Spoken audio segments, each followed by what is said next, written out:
অবশেষে তামিম ইকবালের চামচামি, চাটাচাটি, আটাটা স্বভাব, তেলবাজি এগুলাই জিতে গেল। এখন এগুলা দিয়েই তিনি প্রমাণ করলেন যে বাংলাদেশের মতো দেশে আপনি যদি ভালো তেলবাজ হন, ভালো চাটুকার হন, তাহলে আপনার জন্য উজ্জ্বল ভবিষ্যৎ অপেক্ষা করছে এবং সেটা আপনি পাবেন। বিসিবির আমিনুল ইসলাম বুলবুলের অধীনে যে বোর্ড ছিল সেটা বিলুপ্ত হয়ে গিয়েছে এবং গতকালই মূলত এনসিএ, বাংলাদেশের যে জাতীয় ক্রীড়া সংস্থা, তারা বিসিবিতে নতুন 11 সদস্যের অ্যাডহক কমিটি ঘোষণা করেছে। এই কমিটিতে সভাপতি হিসেবে রয়েছেন মিস্টার তামিম ইকবাল, যা তিনি দীর্ঘদিন ধরেই তার মনের খায়েশ ছিল যে তিনি বিসিবির হেড হবেন, বিসিবির বস হবেন এবং বিসিবিতে তিনি অধিষ্ঠিত হবেন। তার স্বপ্ন ফুলফিল হয়ে গিয়েছে। এছাড়াও এই 11 সদস্যের কমিটিতে রয়েছে বেশ কিছু অতিরঞ্জিত মুখ। আমি অতিরঞ্জিত কেন বলবো, কারণ দেখুন, আমাদের দেশের রাজনীতিবিদরা তো আপনার সব সেক্টরে তাদের লোক রাখতে চায়, তাদের আত্মীয় স্বজন, ছেলে মেয়ে তাদের রাখতে চায়। এদের কথা হচ্ছে যে আমরাই সবকিছুতে রাজত্ব করব। আর ওই যে বলা হয় না যে যোগ্যতার ভিত্তিতেই সবখানে নিয়োগ দেওয়া হবে, এটা জাস্ট কথার কথা। কোনো সরকার এটা বিশ্বাস করে না, শুধুমাত্র বিরোধী দল বিশ্বাস করে বাংলাদেশে। আবার বিরোধী দল যখন সরকারি দলে আসে তখন তারা আর এটা বিশ্বাস করেও তো না, আর সেই ধরনের কোনো কাজও করে না। মির্জা ফখরুল তিনি তো বলেছিলেন যে যোগ্যতার ভিত্তিতে প্রতিটা সেক্টরে নিয়োগ দেওয়া হবে। ইভেন বর্তমান যিনি ক্রীড়া প্রতিমন্ত্রী আমিনুল হক তিনি কি বলেছেন যে খেলাধুলাকে রাজনীতির মধ্যে আনা যাবে না, যা বিগত সরকার করেছে, ফ্যাসিস্টরা করেছে, তা আমরা করব না। তাহলে মিস্টার আমিনুল, আপনি যে বা আপনারা যে 11 সদস্যের কমিটি দিয়েছেন সেখানে তামিম ইকবাল, না বুঝলাম তিনি ক্রিকেটার, তার ক্রিকেট সম্পর্কে সম্যক জ্ঞান রয়েছে, বাট মির্জা আব্বাসের ছেলে খসরু, আমির হোসেন খসরুর ছেলে, দেন আপনার এই সালাউদ্দিন আহমেদ বর্তমান যিনি স্বরাষ্ট্রমন্ত্রী তার ছেলে, এছাড়াও আপনার ববি হাজ্জাজ শিক্ষা প্রতিমন্ত্রী সম্ভবত, তার ওয়াইফ, এই 4 জনের যে অ্যাডহক কমিটির সদস্য হওয়া, সেটা কি রাজনৈতিক লিঙ্ক আপের নিদর্শন নয়? আপনি কি বলবেন? হয়তোবা বলবেন যে না, তারা যোগ্য, তারা ক্রিয়াপ্রেমী, তারা দক্ষ সংগঠক। আমি ধরে নিলাম আপনার সব কথা ঠিক।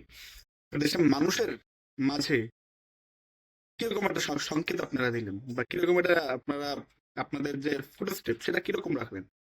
শুধুমাত্র লিঙ্ক আপ হলেই বিসিবি কেন, বা আপনার যে কোনো জায়গায় ঢুকে পড়া যাবে, যোগ্যতা লাগবে না।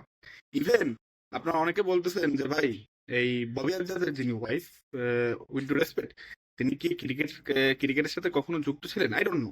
বাট সোশ্যাল মিডিয়াতে দেখতেছি যে অনেকে বলছেন যে না, তাকে ক্রিকেটে ওইভাবে সংযুক্ত থাকা কেউ দেখেনি। হতেও পারে তিনি সংযুক্ত, বাট এটা কিন্তু আপনার সমালোচনা তৈরি হচ্ছে, ব্যাপক সমালোচনা দেশে তৈরি হয়ে গিয়েছে। অ্যান্ড অবশ্যই আপনার যদি এই বিসিবি বা এই অ্যাডহক কমিটি মূলত 3 মাস বা 6 মাসের পর একটা নির্বাচন দিবে, বাট এই অ্যাডহক কমিটি কি আদৌ খুব একটা ভালো ক্রিকেটের পৃষ্ঠপোষক হতে পারবে? অনেকেরই ডাউট রয়েছে। আমরা ক্রিকেট ফ্যান্স হিসেবে চাবো যে না, বিসিবি বা এনসিএ যে নতুন অ্যাডহক কমিটি ঘোষণা করেছে, যতই বিতর্কিত হোক এটা, এটা যেন সাকসেসফুল হয়, বা এনারা যেন তাদের কাজে সাফল্য পায়, কারণ তাদের এই কাজের সাফল্যর সাথে আমাদের দেশের ক্রিকেটের ভবিষ্যৎ রয়েছে। মানে আমাদের দেশের ক্রিকেটের ভবিষ্যৎ কোথায় গিয়ে দাঁড়াবে সেটা কিন্তু তাদের উপর নির্ভর করছে। তো আমরা এখন তাদের সাফল্যই কামনা করি। But at the same time, আপনি যখন এভাবে রাজনৈতিক বড় বড় যেসব নেতারা রয়েছে তাদের ফ্যামিলি মেম্বারকেই বিসিবির মতো একটি জনপ্রিয় বোর্ডে নিয়ে আসবেন এভাবে, মূলত এটা তো ইলেক্টেড হয়নি, তারা মূলত তাদের নিয়োগ দিয়েছে, তখন কিন্তু এটা বিতর্ক রাখে, কোন এটা বেশ গঠনমূলকই বিতর্ক। দেশের মানুষ কিন্তু এটা ভালোভাবে নেই।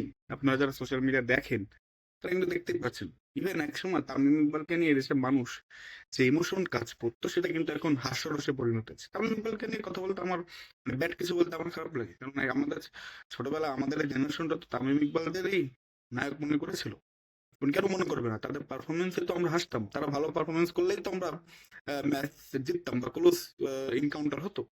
বাট সেই তামিম ইকবাল আজ হাস্যরসে পরিণত হয়েছে শুধুমাত্র শুধুমাত্র ক্ষমতা অ্যান্ড চেয়ারের যে লোভ, সেটার জন্য। টু বি অনেস্ট বলতে গেলে বাংলাদেশের ক্রিকেটের সামনে কি হবে জানি না, বাট তামিম ইকবাল যেহেতু একজন পোরখাওয়া ক্রিকেটার, সেহেতু তার কাছ থেকে আমরা বেটার কিছু আশা করবো। অ্যান্ড অনেকে বলতেছে যে পোরখাওয়া ক্রিকেটার আর সংগঠক এক নয়। But দেখা যাক কি হয়।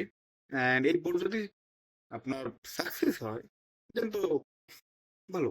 দেন আপনারা ফ্যামিলির সবাইকে নিয়ে আসেন।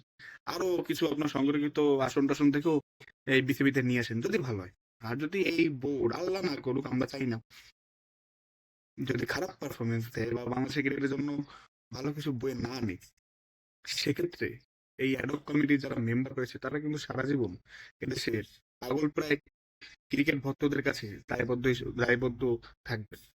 তো বেস্ট অফ লাক। তামিম ইকবালের স্বপ্ন পূরণ হয়েছে, তাকে কংগ্রেচুলেশন। আশা করি তামিম ইকবাল বাংলাদেশের ক্রিকেটকে উচ্চতর স্থানে নিয়ে যাবে, নিম্নগামী না করে।